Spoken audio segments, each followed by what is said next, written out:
Hello বন্ধুরা, সামনে আসছে মকর সংক্রান্তি। তাই আমি আজকে বানাতে চলেছি মকর সংক্রান্তি স্পেশাল চালের গুঁড়ো ছাড়া দুধ পুলি পিঠে। আমি এখানে দু ধরনের পিঠে বানিয়ে দেখাবো। একটা বানাবো দুধ পুলি পিঠে আর একটা ভাজা পিঠে। দুধ পুলি পিঠে সাধারণত আমরা চালের গুঁড়ো দিয়ে বানিয়ে থাকি, কিন্তু এতে অনেকটা সময়ের প্রয়োজন।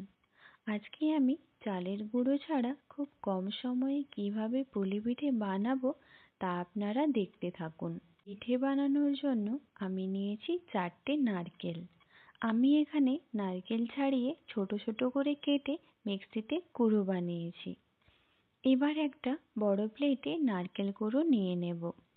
4টে নারকেল কুড়োতে আমি 200 গ্রাম চিনি অ্যাড করছি আর হাত দিয়ে ভালোভাবে মিশিয়ে নেব। আপনারা নিজেদের টেস্ট অনুযায়ী মিষ্টি অ্যাড করতে পারেন।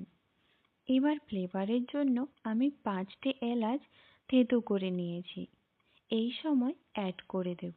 আবারও ভালো করে মিশিয়ে নেব।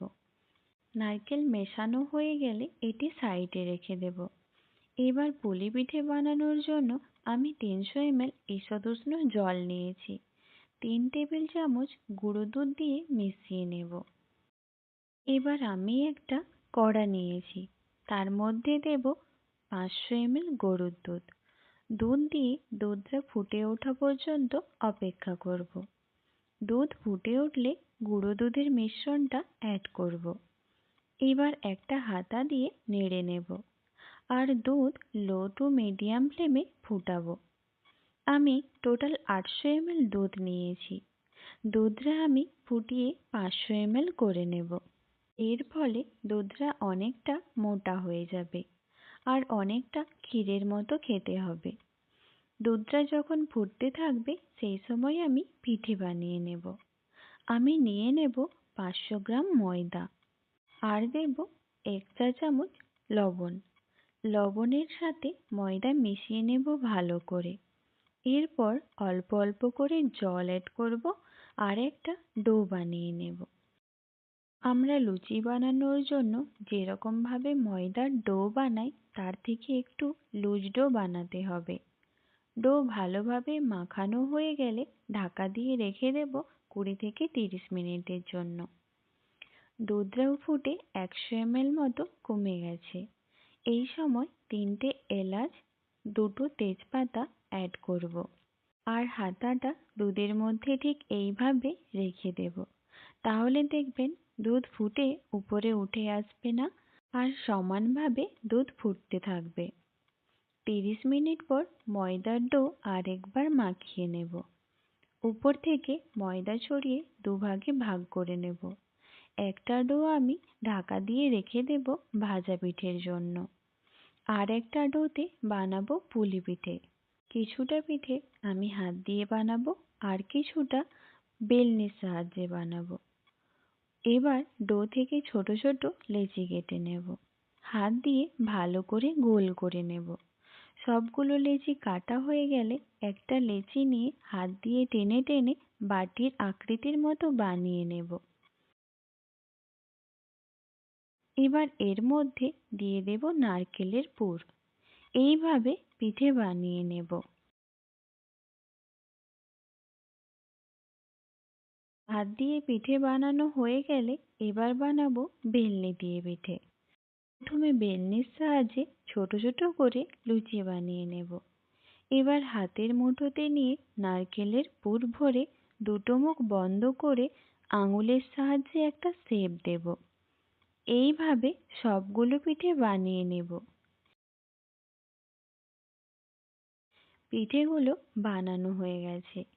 দুধটাও ফুটে 500 ml হয়ে গেছে। এই সময় বানিয়ে রাখা সব পিঠেগুলো দিয়ে দেব আর হালকা হাতে হাতা দিয়ে নাড়িয়ে নেব। দেখুন বন্ধুরা, 5 থেকে 6 মিনিট দুধের সাথে পিঠে ফুটিয়ে নিয়েছি। এর মধ্যেই প্রতিটা পিঠে কত সুন্দরভাবে ফুলে উঠেছে।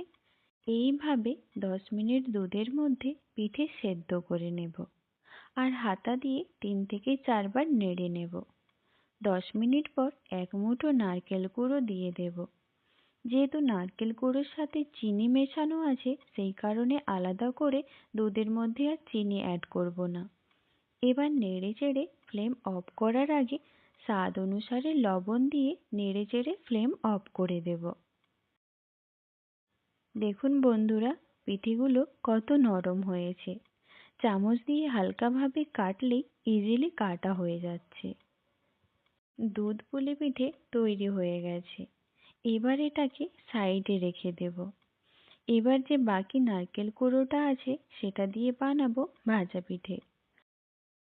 ময়দার ডো আরেকবার মাখিয়ে নিয়ে বড় বড় লেচি কেটে লুচির মতো বানিয়ে নেব বেলনির সাহায্যে। লুচি বানানো হয়ে গেলে নারকেলের পুর দিয়ে দুপাশ থেকে জয়েন্ট করে পুরো মুখটা ভালো করে বন্ধ করে দেব। আর আঙুলের সাহায্যে এইভাবে ডিজাইন করে মুখ মুড়ে নেব। কিছুটা পিঠে এইভাবে বানাবো আর কিছুটা পিঠে ছাঁচের মাধ্যমে বানাবো। এই ছাঁচের ভিতরে লুচি দিয়ে নারকেলের পুর দিয়ে মুখ বন্ধ করে দেব আর হাত দিয়ে এক্সট্রা ময়দা কেটে নেব। এবার হালকা করে ছাঁচ খুলে পিঠে বের করে নেব। এইভাবে বাকি পিঠেগুলো বানিয়ে নেব। এরপর পিঠে ভাজার জন্য একটা প্যান নেব। প্যানে দিয়ে দেব 500 গ্রাম সাদা তেল। তেল গরম হয়ে গেলে অল্প অল্প করে পিঠে দিয়ে ভেজে নেব। প্রতিটা খোলায় পিঠেগুলো ভাজতে আমাদের 1.5 থেকে 2 মিনিট মতো সময় লাগবে। পিঠেগুলো হালকা বাদামি কালারের হয়ে গেলে বুঝে নিতে হবে পিঠে ভাজা হয়ে গেছে। এবার এটা তুলে রাখব। দেখুন বন্ধুরা, পিঠেগুলো কত নরম হয়েছে। হাত দিয়ে খুব সহজে কাটা হয়ে যাচ্ছে। তাই অবশ্যই এই পিঠে বাড়িতে বানিয়ে একবার টেস্ট করে কমেন্ট করে বলুন কেমন হয়েছে। ভালো লাগলে অবশ্যই শেয়ার করুন, লাইক করুন। আর আমার চ্যানেলে যারা নতুন দেখছেন অবশ্যই চ্যানেলটি সাবস্ক্রাইব করুন এই রকম নতুন নতুন রেসিপি পাওয়ার জন্য।